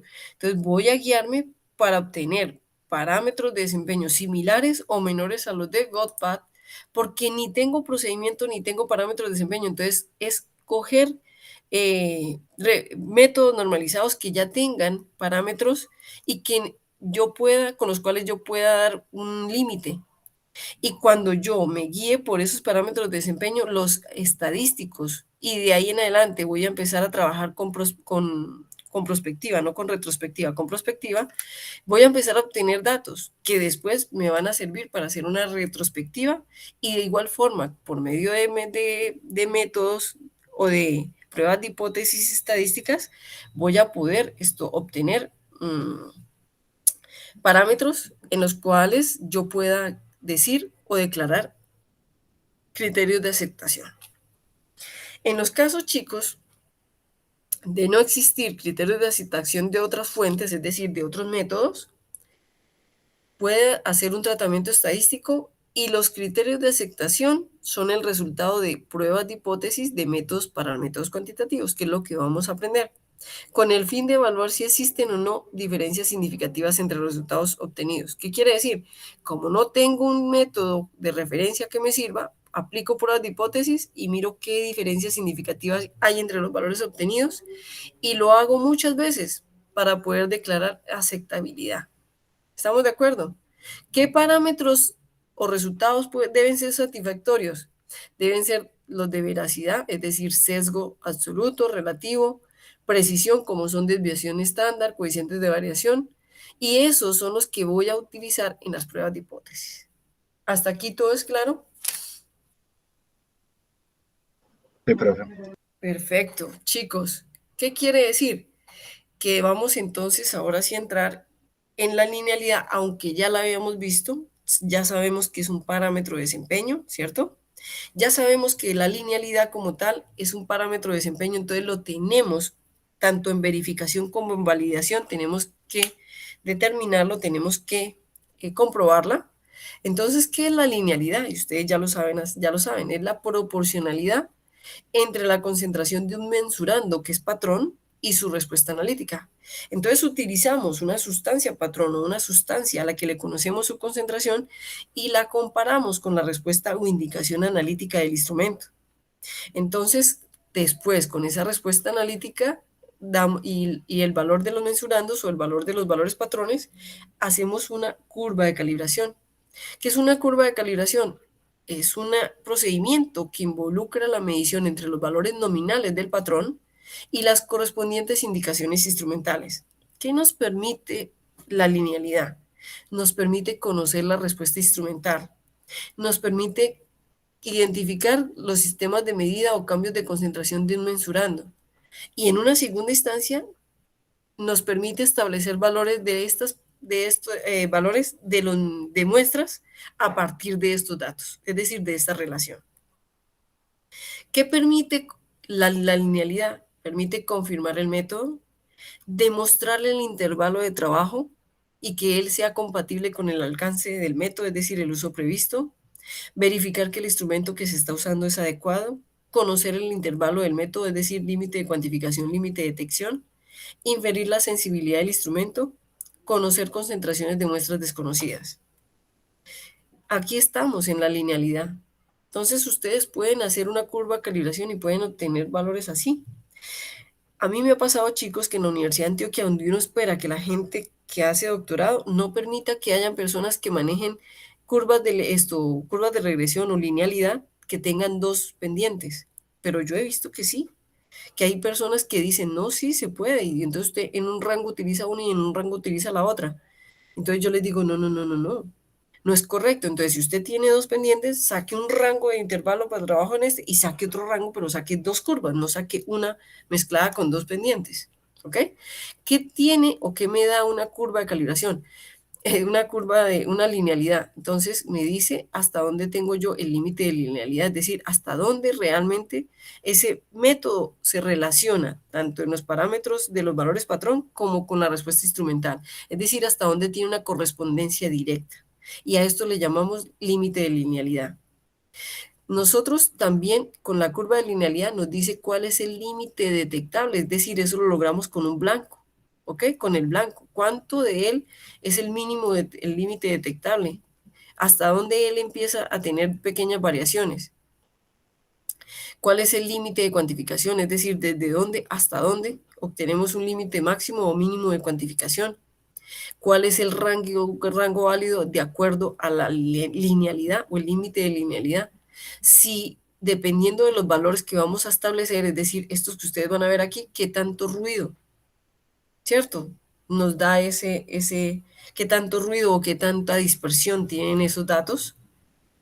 El límite, la linealidad también nos establece el intervalo de trabajo, que es lo mismo que estábamos hablando aquí de rango válido. Nos da una ecuación, un modelo de medición que nos establece una pendiente, y esta pendiente nos da la sensibilidad instrumental, es decir, la sensibilidad del método. Profe, ¿por qué nos da la sensibilidad del método? Chicos, la sensibilidad del método se conoce como todo aquel procedimiento que afecta en lo mínimo una indicación instrumental. ¿Qué quiere decir? ¿Cuál es el valor mínimo? ¿Cuál es el valor mínimo que me va a ocasionar un cambio de respuesta en el instrumento? Entonces, si yo sé que esto que yo estoy teniendo acá es una concentración y eso me implica un cambio, un valor en la respuesta, la pendiente me define la sensibilidad instrumental. ¿Fue claro lo que les acabé de nombrar o es confuso? Claro, profe. Muy bien, entonces cuando yo tengo la pendiente, chicos, no solamente me va la sensibilidad del método. Ah, es que yo hice este cambio y este cambio me mostró esta respuesta instrumental. Entonces es mayor el cambio del analito a la respuesta instrumental. Entonces es poco sensible, es muy sensible. Entonces eso me da una pendiente o más pronunciada o menos pronunciada. Entonces yo sé si ese método es sensible o no es sensible. En términos, y para terminar la clase, seguimos en la siguiente clase. La linealidad, que es un parámetro de desempeño, me evalúa el intervalo de trabajo del instrumento y se debe analizar con un blanco de muestra y muestras de concentración conocida en todo el intervalo de interés. El instrumento debe estar calibrado y se debe usar procedimientos de medición apropiados con concentraciones que cubran el 100 más o menos el 20% del intervalo de trabajo. Es decir, que si yo voy a hacer una medición, ese intervalo, esas concentraciones estén por encima en un 100 más un 20% de la concentración. Hasta aquí ha sido claro lo que les he mostrado, chicos, ¿o no?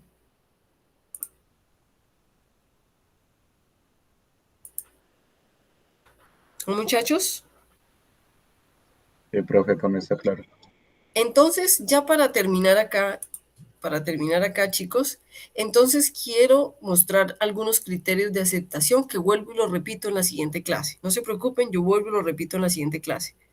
Estas curvas de calibración tienen unos criterios de aceptación. Normalmente uno de los criterios de aceptación es que ellos tienen un R, que se llama un R cuadrado, que se llama coeficiente de determinación. Ese coeficiente de determinación es ideal si es -1 o 1, es decir, el tipo de inclinación que tiene. O es lo contrario o es esta. Esta tiende a ser 1, la contraria tiende a ser -1. Idealmente ese R de determinación, R cuadrado, debe ser -1 o 1. ¿Listo? Y otro criterio de aceptación entre los importantes es que el R debe ser mayor a 0.098 para que el error sea pequeño. Y lo vamos a determinar y lo vamos a terminar de ver en la próxima clase. ¿Estamos de acuerdo, chicos? Listo, profe. Muy bien, chicos. Les deseo un feliz resto de tarde, que la pasen muy bien y pues espero que haya sido clara la presentación, ¿ok? Listo, profe. Muchas Muchas gracias, gracias. profe. Hasta luego. Chicos, profe, hasta hasta luego. luego. Voy a dejar de grabar. Hasta luego. Gracias, Ok. profe. Chicos, que les vaya muy bien. Chao, chao.